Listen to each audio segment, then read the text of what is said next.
come down toward the green flag. Scott Dixon on the outside of the front row. Andretti in white and purple leading them down to the start.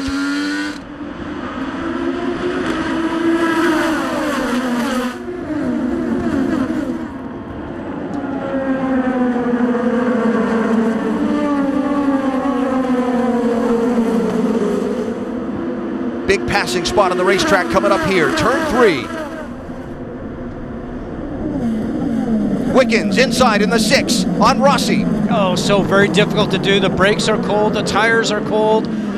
Very nice move. But that's when you have the biggest opportunity because everybody is very defensive in the beginning.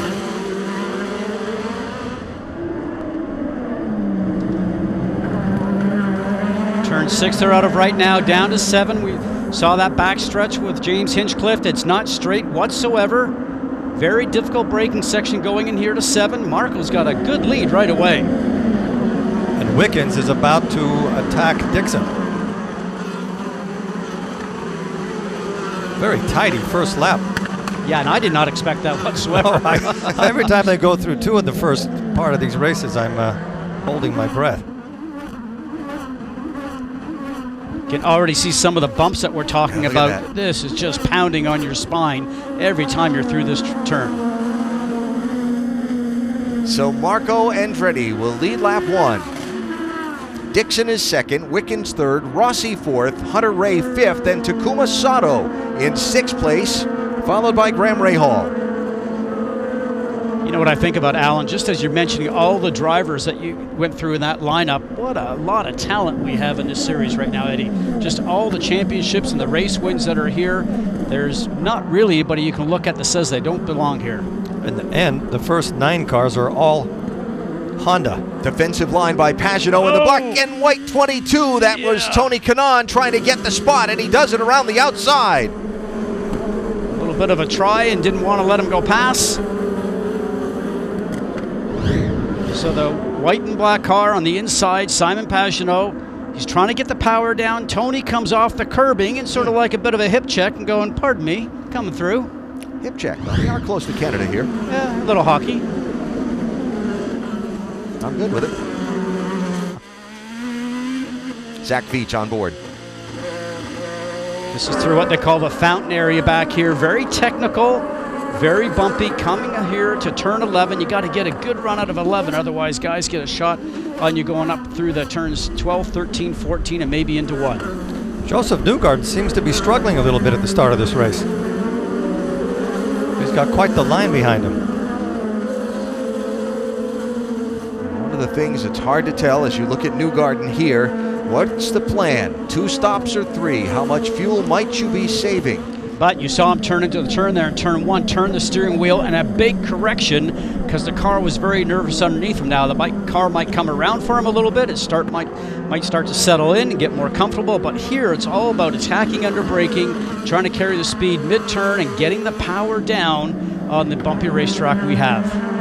The trick for everyone has been start on the softer tire, the reds, get rid of that in the first stint, and then run the black tires, the harder tires, later on in the race. So we'll see how that plays in this one. Everybody starting on the red tires except Graham Rahal you're riding with, and you heard him in our pre-race say the object was to ride that speed in this first stint that would hold out longer on those tires and see if he could pick up some track position. Here's Wickens, Rick.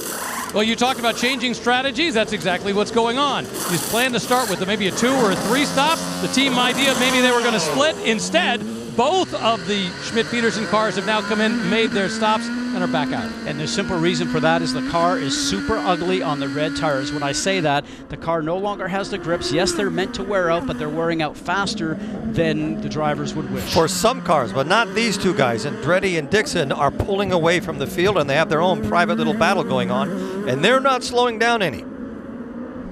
One first-timer in the race today in that blue, white, and pink 19 car. This is Santino Ferrucci, originally from Woodbury, Connecticut. He's been over in Europe racing, just 20 years old.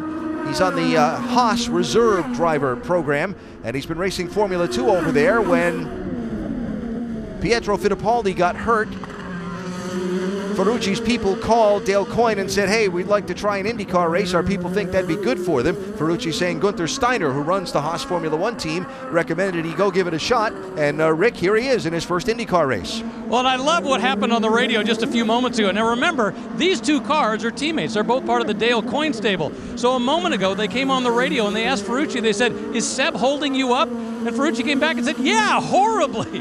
Now remember, they're on different strategies, but the point being, Seb has been kind of struggling trying to be able to hang on to that. Now he's taking a look to the inside to the young rookie, and he gets him. There's some veteran strategy pulling it off. And Charlie Kimball with the pass there on Ferrucci. So Kimball moving up to 23rd place as Bourdais has pulled away from this group just a little bit. Up front, Marco Andretti leading Scott Dixon. They've put just a slight gap on Alexander Rossi, who runs third. Remember, Rossi, so strong in the Long Beach race, the winner there back in April. Now, speaking of Bourdais, just a little excursion a minute ago for the St. Pete winner in that 18. Well, when you say excursion, you can't get away with too many excursions here at Detroit because there's walls just about everywhere. So it's always tough going with that. The fastest car right now is Rahal. He's doing laps in 1:18 and 1:17, where everybody else is doing 1 minute and 19 seconds. That's the end of the straightaway. So into the runoff, spin it around, the flying 180, and back onto the racetrack for Sebastian Bourdais. It did cost him a couple of spots as Kimball and Ferrucci went by him. And Eddie, when you were mentioning that, the two guys that we're looking at right now, Marco Andretti and Scott Dixon, still in the reds, as we mentioned. And they're going out there, they're turning laps, but as you mentioned, at least about a second, sometimes a second and a half slower than Graham Rahal on those black sidewall tires. Now, the other teams will see how fast. We can see Rahal. Watch, Scott. He's right behind. You see him coming into view now? That's how much distance he's gained. We like that bright blue sky we've got today. How about this Marco Andretti race so far? What a drive. Been a long time for Marco since he had won a pole. Got that accomplished. There goes Rahal. No, same thing though. Rossi is impossible to pass. And he's not blocking. He just brakes so late that Rahal just, rightly so, won't take the bait. Well, and you mentioned also getting through turns 1 and 2 close enough that you can actually make that draft, make that pass going into 3. But don't forget that these new cars have less downforce this year than last year, sometime about 1,000 pounds less. It's difficult to do that. Since the start of 2016, Marco Andretti led a total of 16 laps in Verizon IndyCar Series competition. He's topped that today already. Is this the day? He sure hopes so. First thing he said after winning the pole position this morning is, I want to win. I want to win. I want to win. That's what it's all about. His career definitely needs what's happening today. All of his teammates have been successful, and today he's right where he wants to be in front of the whole field. Hasn't put a foot wrong. Overtake for lap time. And part of that coaching that you're hearing on the radio, they have been telling Marco, of course, that's Brian Herta who's making the strategy calls for Marco. They've been coaching him, hang in there, you're doing great, hang in there. The reason they say hang in there, he's trying to extend the stint on the red tires, as are the 3 cars behind him, to try and get him into a window where you're not saving fuel. So job well done so far for Andretti. And that used the overtake for lap time. He was on the push to pass down that straightaway and trying to boost his lap time a little bit in the last few laps in this opening stint for him. Takuma Sato just on and off pit road. Zach Veach is on pit road now for a pit stop as we cycle through here. This what will be very jumbled up race strategy. Some 3 stoppers, some 2 stoppers. Always interesting to see how it all plays out and if a caution comes out and changes the whole complexion of the day. Alexander Rossi, of course, he heard those radio communications, and he knows he was getting pressure from behind. They told him, stay on the push to pass. We want you to close that gap to Dixon. He wasn't able to do that. He had to defend from behind. A little bit longer stop. That was a 9-second stop for Alexander Rossi under green. It'll get him out, hopefully, in some clear traffic now with these black sidewalls. And we see Andretti is setting up, so it's going to get heated here in a moment. Got to get it full of fuel before you let him go on the 2-stop strategy. So there's Andretti, Dixon right behind him.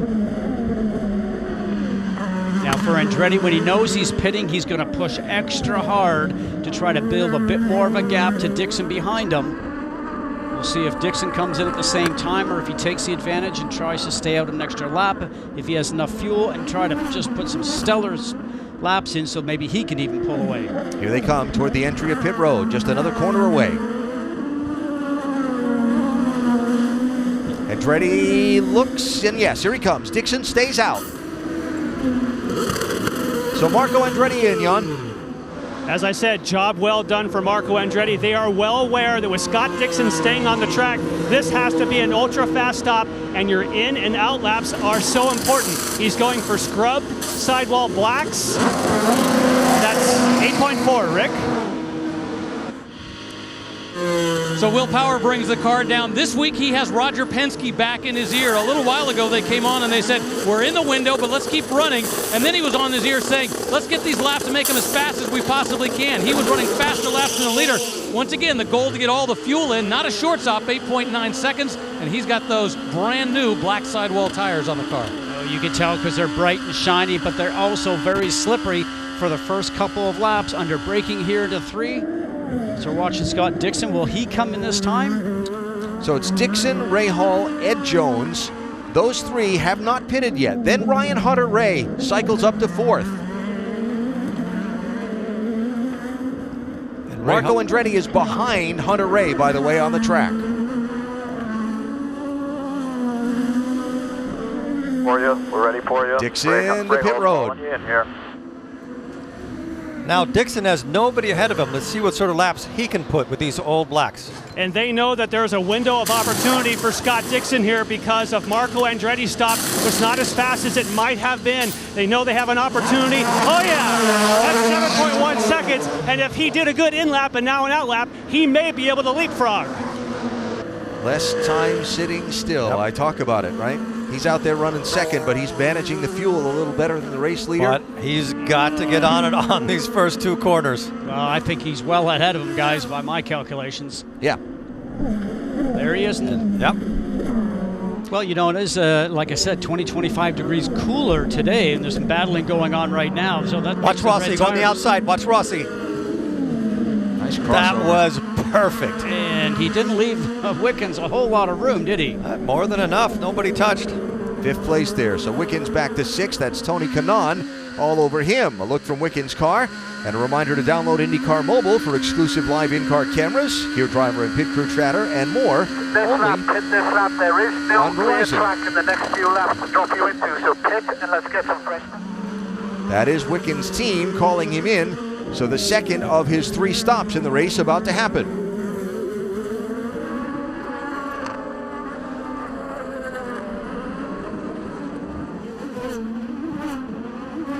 Alexander Rossi, so good, so on his game, huh? So he kind of put the bait out there for Wickens, and then he just went right under, and now he knows he's in the right position for the next corner, and there's nothing Wickens could do. Nothing at all. How about Dixon? How impressive has this performance been? Not only what he does on the track, but what he does on the track, allowing the pit crew to do what they do strategically. He's so good at executing the plan they design, and Jan, because he's so good at it, they're allowed to push those designs a little further. Yes, they are. And you talk about those lap times for Scott Dixon. What they're doing right now, they're trying to get as much of a gap as they can to give them some strategy options. We're only a few laps away. You can hear some of the air guns going down here on pit lane. If they decide that they catch some traffic, you can see there are a few cars ahead of Dixon. If he gets a big enough gap, my theory has always been you want to be the first car to make your last stop. So if you have enough of a gap, that's what they're working on. I think could be within 5 laps potentially for Scott Dixon. Well, like we saw for Dixon and for Sebastian Bourdais in the Long Beach race, the last thing you want to have happen is to still be on the racetrack and have a caution come out, have some other people having made their pit stops, and have that pit road be closed on you. Yeah, then you're at the back of the queue, as we always say. But for Dixon right now, I think about how physically fit all these guys are. You mentioned pounding out the laps, and these guys are being pounded in the race car. For guys like Scott Dixon and so many other people that work for the Pit Fit facility in Indianapolis, these guys know they have to be absolutely top-notch, top fit. It's impressive how the drivers today are so fit compared to maybe our era, Eddie. I was fit. You might not have looking been at fit. you, yeah. You trying to say you didn't eat as much Parmesan? Graham Rahal, remember, on the opposite tire strategy of everyone. So here he is in second place, but his lap times are about a second slower per circuit than Ryan Hunter-Reay, who's eating him up right now, trying to take that second spot away. Rahal on the push to pass to try and defend. And when there's that much differential between the two, sooner or later they're going to find a way around you. Rahal is not, I don't think he's enjoying these reds as much as he did his first set of black tires. But if he survives the stint still in second place, then what they need is a caution to somehow catch up to Dixon. So that was a butt with some hope. Yeah, well, you know, hope isn't a great strategy, I understand. But right now, Dixon has got everybody by the throat. Lots of people coming onto the pit lane. There's Rossi. Sato's also been in. Power's been in. Andretti just in front of Dixon on the racetrack. Robert Wickens is on pit road.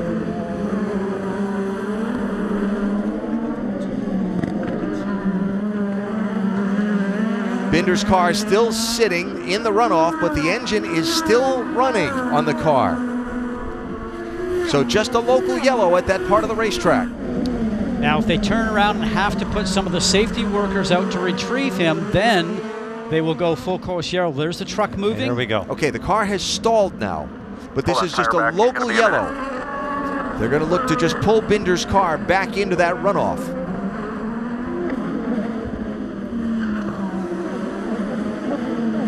And so we stay under the green flag for most of the course. Hinchcliffe, Beach, Marco, pit. also on and off the pit lane. You hear Andretti being called in right there. And Hunter-Reay also in. Yes, now he no longer is going to be on a different sequence. Even though this is his third stop, he now is going to be stopping about the same time.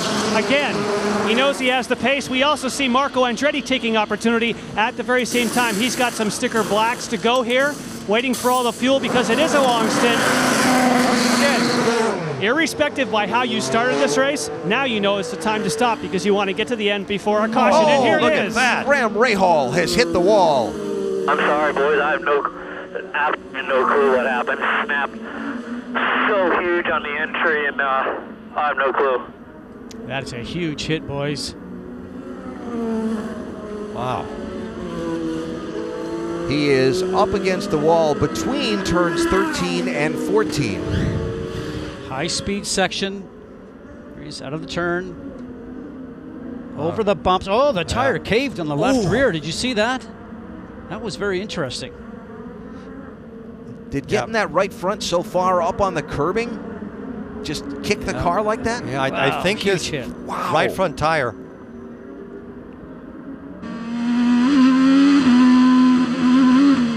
Oh, he clipped the curb on the inside.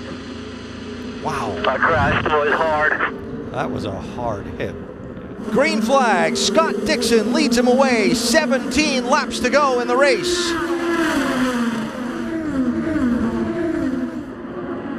Sato with an inside move on Jones. Up to 5th place is Takuma.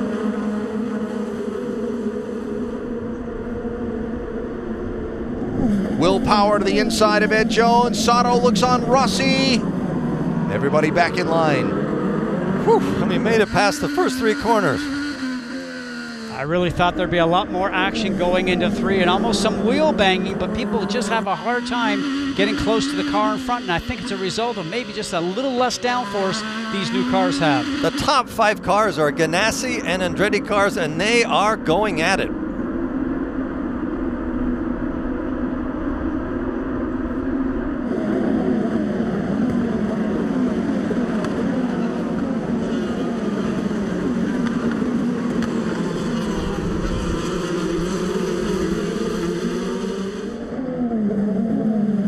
Dixon just wheeling that car so precise. A little later apex there than Ryan Hunter-Reay. Got a good drive off the turn. He's going to need some distance, though, because he can get attacked very easily from there. And Andretti is all over Hunter-Reay. We're going to see who has the best car in 1 and 2, because that makes all the difference if you're going to pass down that back straight. Dixon a little push to pass hit here. Did it coming to that turns 1 and 2 to try and get a little gap on Hunter-Reay. They're both on it now.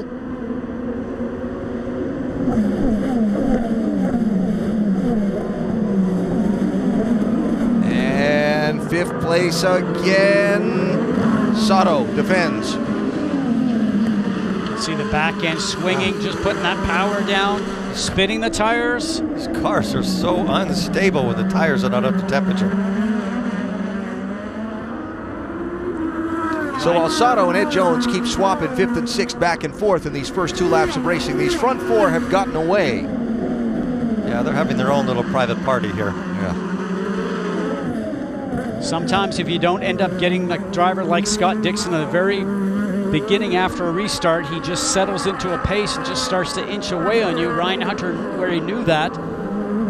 Looks like Dixon's got the better power down. You see that? We talk about Chevrolet and Honda. Honda seems to have better drivability here than the Chevrolet power cars. That means putting your foot on the throttle, getting out of the turn. All these cars have Hondas right now, so it's a straight fight. It's all going to depend on the driver and the setup. Well, here's another thing that Dixon has in his toolbox that the guys behind him don't. He has twice as much push to pass left as do Hunter Ray and Andretti. Just used a little burst of it there off of turn number 2 to try and make sure he kept his gap on Hunter Ray. But he's not putting any distance between himself and Hunter Ray.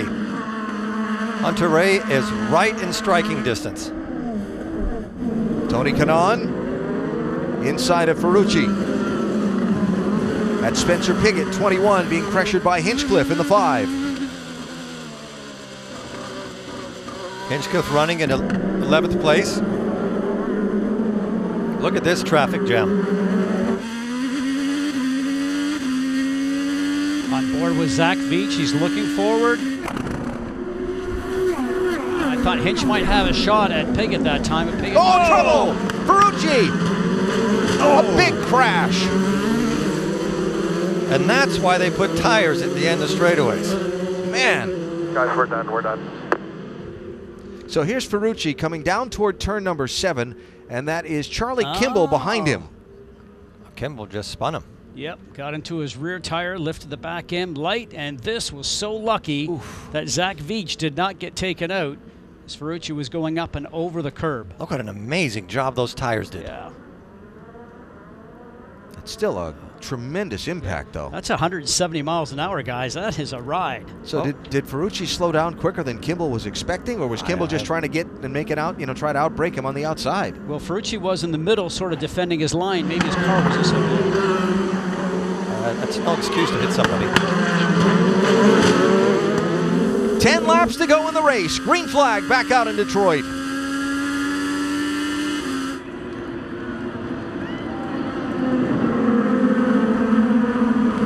Dixon timed that perfectly. Got to get away from him in this first lap. Andretti with the defensive Rossi on the line. outside. If he could hold it. Oh! Yes. No. I don't think he's made it. I think Marco's got. That's it. He does. Rossi's in 3rd. Boy, that was close. And you're trying to be nice because it's your teammate, but maybe not so nice. It didn't look so nice to me. The teammate thing went out the window there. Looks like Marco's having difficulty putting the power down. You can see the back end stepping out every once in a while. So crucial, as we mentioned here, braking zones and power down. And he has Sato behind him, who's notoriously aggressive the last 10 laps of every race. Charlie Kimball will be assessed a penalty for avoidable contact for the incident with Ferrucci. Rightly so. But he has done a good job today. He moved up from starting in the back and had marched himself forward. Charlie did a great job today. Unfortunately, a little error there under braking. So he will pit from the 14th position for a pass-through penalty. So there it is, the gap. Dixon to Hunter Ray. Look at the gap that Dixon has put on Hunter Ray. Just enough to give him some breathing room. Yeah, 0.3 of a second faster that lap. But Ryan's not going away. No, he's like a bulldog. And for Dixon, when you're leading, you just have to make sure you hit all your turn-in points, your apex. Get on the throttle. Don't let the back end step out. Both of these guys are exceptional talents, and they have very, very hard heads. So now it's just a question of who has more willpower. Will Power's back in 7th. I was gonna add that. I stole his name for a minute. There you go. Key moment of the race, if you weren't with us earlier, green flag pit stops at lap 23 and 24. Marco Andretti led the opening segment of the race. He pitted at lap 23 from the lead. Dixon came in a lap later at 24, made a pit stop that was 2 seconds shorter, came out with the advantage. But after that, it was the strategy. Hunter-Reay on a 3-stop strategy, Dixon on a 2 that swung and got Hunter-Reay up into the 2nd spot. But how about the synergy between Dixon and his team? It's just impeccable. It's like a Swiss watch. They have a plan, they stick to it, everybody execute perfectly, and that's the end result. So there's the leader, inside of 2 laps to go. We'll watch Scott Dixon now to see if he's able to continue his tidy lines and keep that gap on Ryan Hunter-Reay and score what would be his 42nd career win. It's going to be a pretty big milestone. 42 doesn't sound like a milestone, but it is. It will move him into a tie for 3rd place on the all-time wins list with Michael Andretti, who did a lot of winning behind the wheel. He's done a lot of winning behind the wheel and as a team owner. Yes. To be successful in both is very, very rare. You know how difficult it is to win, right? It's going to be now a consecutive wins streak. His consecutive seasons with a win of 14 for Scott Dixon in 1 more lap. White flag will be waiting for him at the start-finish line. 1 to go. And we're in the final lap here at Belle Isle.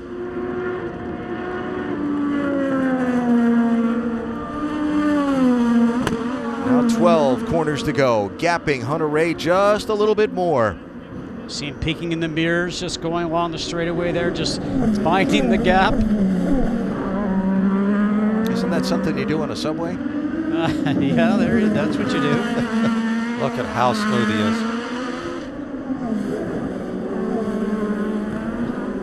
The balance of the race car has been just tremendous. Oh, he's got a good car today. His car is riding over the bumps as good as or better than any car in the track. And he's taking full advantage of it. Hunter-Reay dumping out the rest of his push to pass here to see if it'll help him. But Dixon not any of what he's got left, and he's still got over a half a minute left. Doesn't need it. A few more corners to go. Down to turn 11. And still wrestling the wheel.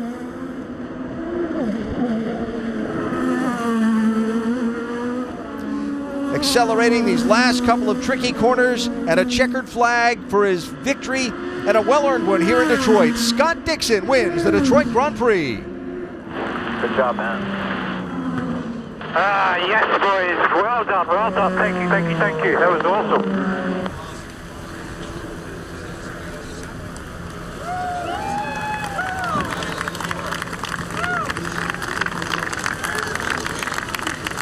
Scott Dixon getting the congratulations for the 2nd time here from Chip Ganassi, and of course he goes right over to the crew. There's no question it was a team effort today. Scott, you had a big smile this morning knowing that you had found the sweet spot on the car, so now congratulating the crew. It made it that much easier to execute. You could take your time, especially patience early on. Yeah, it was big. You know, it's I can't thank PNC enough. PNC Bank came on board this year, and they've had a lot of support this season early on, and it's nice to get that first win out of the way. We came up a little short in the last few races, but super proud of this team. Honda's been working extremely hard to bounce back after last week, and just have almost a lockout there. I think the top 4 positions maybe for Honda. So just super proud of the team. This is awesome. It's always good to be back in winner's circle. Right now in the Prix IndyCar Series, man, the competition is just so tough. You had to ride behind Marco Andretti for a while. You knew the pit stop was an opportunity. So when he pits, that's when you have to go full gas and then hope for a good stop, and you got both. Yeah, just for one lap. We tried to save a bit of fuel. We wanted to get off the reds as soon as possible, but we wanted to get that overlap on Marco, and we were just kind of biting our time there. And lucky enough, the pit stop, as always, from the PNC Bank guys here, just fantastic and able to snap that out of there. But I'm bummed Emma and Poppy and Tilly aren't here. My mum's over, but they're back in Indianapolis, so big shout out to them, and wish maybe they can come up for tomorrow's race. All right, congratulations, Scott. And again, when you have a car that good and a team this confident on a double race weekend, that spells trouble for the others.